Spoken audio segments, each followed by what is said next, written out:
See here, on the title page. A narrative of the captivity? No, down here below. Second edition. Not edition, but addition. A-D... As in add and subtract. Well, can he spell or can't he? This is deliberate. Well, we could have hired a man to read the proofs, but you didn't want to spend the money. Did I not ask you to do it? No, Father. Ever since becoming president of the college, you've been distracted. Why did no one correct the proofs? This is what I cannot understand. Gentlemen, congratulations.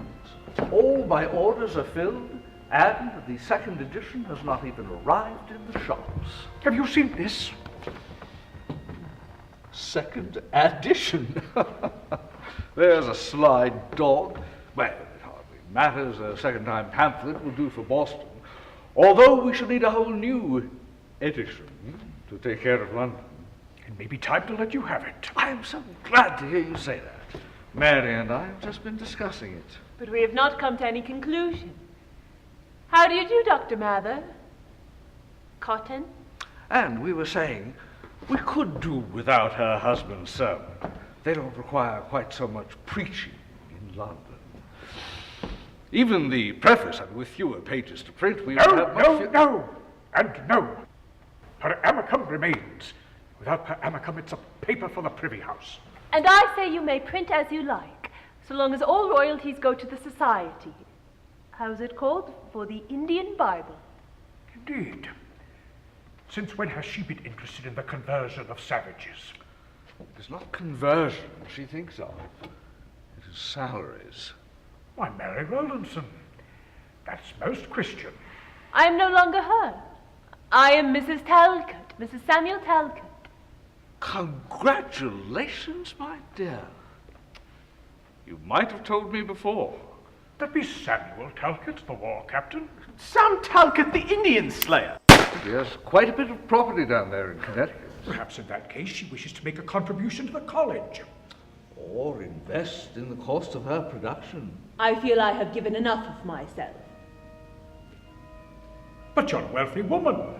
And a famous one. A household name. Mary. Can't we tempt you? We could even take you to London. Gentlemen, please. If you think I hold the purse strings, be advised that I do not. Mr. Talcott's interests are the stable, the kennel, and what is put on his table. But for such an adventure. Mr. Talcott likes his adventures at home. As for his wife, she is here by his leave, for the sake of good manners only. Then I propose a toast. Mary and her captain, to the Reverend Dr. Increase Mather, the new president of Harvard. And to the Reverend John Eliot, who will be here any minute. Mary? And to Cotton. Although I'm not certain quite yet for what.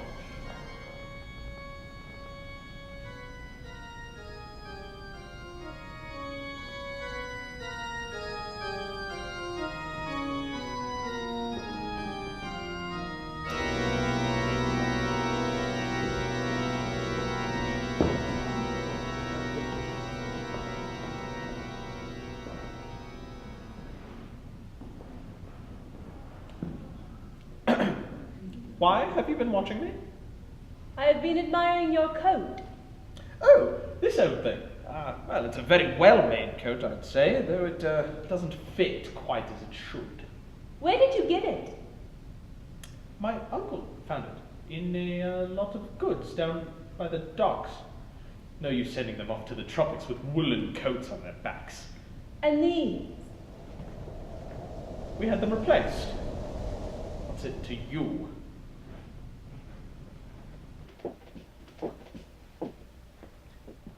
I have another souvenir, a better one. Would you like to see it? I do not care for souvenirs.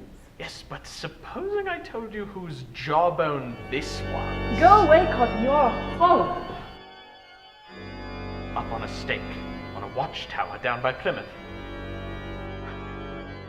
The evildoer. The Leviathan. King Philip himself. I took it. I snatched it right off of his stinking skull and put it in my satchel. Insolent knave! Hasten! What in God's black hell was that? The Reverend John Eliot. Last of a great generation, says my father. What was he doing? He was teaching the dog a lesson. A spelling lesson! Hallelujah! Are you what the world has to look forward to? You are the devil's puppet, if ever there was one. Father! Father! She called you the devil! Padre Retro. Maleficata. She could be a witch! For God's sake, child, please.